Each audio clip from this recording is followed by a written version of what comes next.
Assalamualaikum warahmatullahi wabarakatuh. Hamdan wa syukran lillah, amma ba'd. Alhamdulillah, segala puji bagi Allah Subhanahu wa taala. Pada hari ini kita bisa kembali bertemu dalam program Inspirasi Peradaban gitu. Salawat dan salam tak lupa semoga selalu tercurah kehadiran junjungan kita, baginda kita Nabi besar Muhammad sallallahu alaihi wasallam, kepada keluarga beliau dan para pejuang agama beliau hingga akhir zaman gitu. Alhamdulillah, sahabat Inspirasi Peradaban yang dirahmati oleh Allah Subhanahu wa taala. Hari ini kita akan kembali mengambil inspirasi dari seorang sahabat Rasulullah SAW yang luar biasa, di mana beliau mencari kebenaran Islam dan perjalanannya begitu panjang. Inilah sahabat Salman Al-Farisi radhiyallahu anhu. Beliau sahabat Salman Al-Farsi radhiyallahu anhu, atau yang juga disebut oleh sahabat sebagai Abu Abdullah, adalah berasal dari bangsa Persia. Tepatnya berasal dari kota Isfahan dari Persia. Orang tua beliau adalah seorang pemuka agama Majusi di kota Isfahan gitu.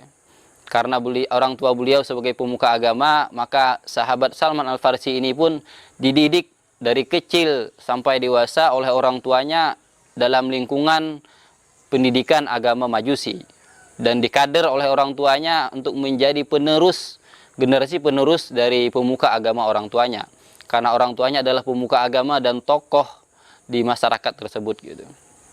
Tetapi hati dari sahabat Salman Al-Farisi selalu tidak tenang, selalu ingin mencari kebenaran yang sebenarnya seperti apa gitu.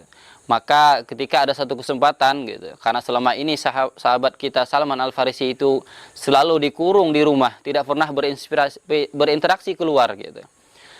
Satu ketika orang tuanya menyuruh Salman Al-Farisi untuk ke kebun, melihat kebun orang tuanya. Maka pergilah Salman Al-Farisi ke kebun tersebut. Ternyata tidak sampai ke kebun, Salman Al-Farisi melihat ada orang-orang Nasrani sedang beribadah di gereja gitu.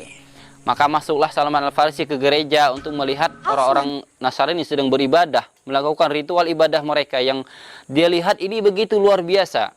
Maka di dalam hatinya berkata, mereka ini ibadahnya luar biasa, dan ternyata cara mereka beragama lebih baik daripada yang kami lakukan di dalam agama Majusi. Maka masuklah Salman Al-Farisi ke dalam gereja dan menyatakan ketertarikannya dengan agama Nasrani gitu. Maka setelah pulang, orang tuanya marah gitu, mendengar cerita Salman Al-Farisi. Lalu seketika Salman Al-Farisi pun dikurung dan juga dirantai supaya tidak bisa keluar lagi dari rumah. Tetapi Salman Al-Farisi tidak putus asa. Beliau menyuruh orang-orang dekatnya, orang terdekatnya yang bisa dipercaya untuk mencek keluar gitu, ke gereja, ke tempat-tempat ibadah orang Nasrani untuk mengetahui kapan orang-orang Nasrani itu bisa pergi ke Syam. Karena di gereja tersebut Salman Al-Farsi bertanya kepada pendeta, agama Anda ini dari mana berasal gitu. Ternyata agamanya berasal dari Syam, kata pendeta tersebut. Maka Salman pun tertarik ingin pergi ke Syam, ingin mengetahui, belajar agama ke sana gitu. Setelah mengetahui ada rombongan dari Syam datang ke Persia dan mau pulang ke Syam, rombongan tersebut, maka Salman Al-Farisi pun memutus rantainya dan pergi bergabung dengan rombongan orang-orang Nasrani tersebut, pergi ke Syam gitu. Setelah sampai di Syam, Salman pun masuk ke gereja dan diam bersama pendeta di sana gitu, bersama orang mulia dalam agama Nasrani di sana, dan belajar agama dengan dia gitu. Ternyata Salman Al-Farsi melihat ternyata pemuka agama Nasrani ini tidak jujur gitu. Dia mengumpulkan dana-dana umat untuk dilakukan pengumpulan dana yang ternyata tujuannya asalnya adalah untuk sosial, untuk dibagi-bagikan kepada umat, ternyata digunakan secara pribadi untuk kemewahan pemuka agama tersebut gitu. Lalu Salman Al-Farisi pun menolak gitu. Kemudian dia kembali belajar kepada seorang pendeta yang lain gitu. Setelah digantikan dengan pendeta lain, maka pendeta itu meninggal. Sebelum meninggal, Salman bertanya, adakah lagi orang soleh seperti Bapak gitu, seperti kamu, dan saya ingin berguru kepada dia kalau anda sudah meninggal gitu. Maka dijawab oleh pendeta tersebut, ada di kota Mosul ada orang seperti saya yang soleh, yang pergilah kamu ke sana untuk belajar kepada dia. Singkat cerita, pergilah Salman Al-Farisi ke Mosul untuk mendatangi pendeta tersebut gitu. Dan kembali ketemu, diam di sana dan belajar agama. Sebelum pendeta itu meninggal kembali, Salman Al-Farisi bertanya kepada pendeta itu, adakah lagi orang soleh seperti kamu agar saya bisa belajar kepada dia? Ada, kata pendeta itu, yaitu di Nasibain gitu. Sama ceritanya seperti itu.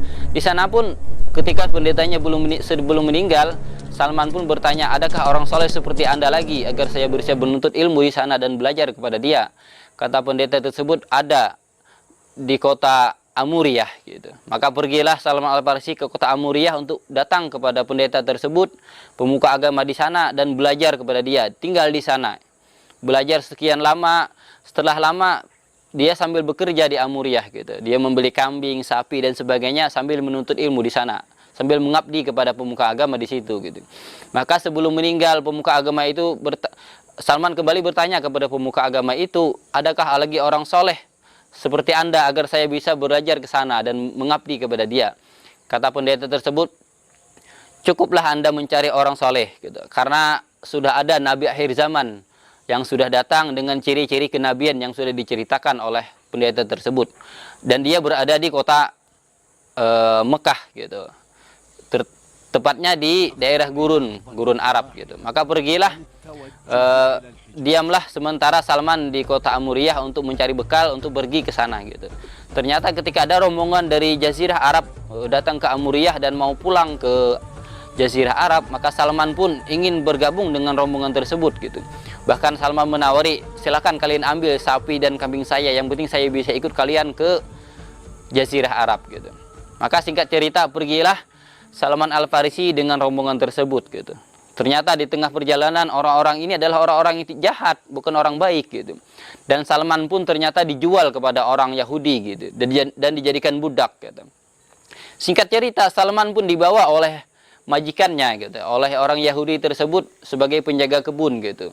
Ternyata orang Yahudi ini justru membawa Salman ke Madinah gitu, menjaga kebunnya di Madinah gitu.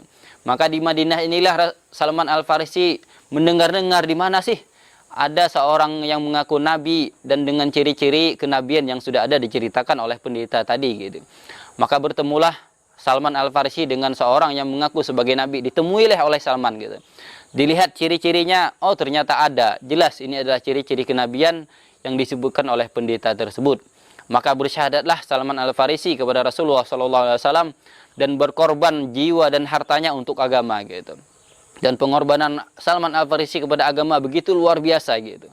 Maka inilah inspirasi yang bisa kita ambil, bagaimana kita semestinya mencari kebenaran itu tidak pernah putus asa. Kemanapun, sepanjang jalan apapun, kebenaran itu harus kita jemput. Karena hidayah itu harus kita ambil, harus kita kejar. Kalau kita diam, mungkin hidayah itu sulit untuk kita dapatkan gitu. Mungkin inilah inspirasi yang bisa kita ambil dari seorang sahabat Salman Al-Farisi radhiyallahu anhu. Semoga mendapatkan berkah dari beliau. Amin ya rabbal alamin. Wassalamualaikum warahmatullahi wabarakatuh.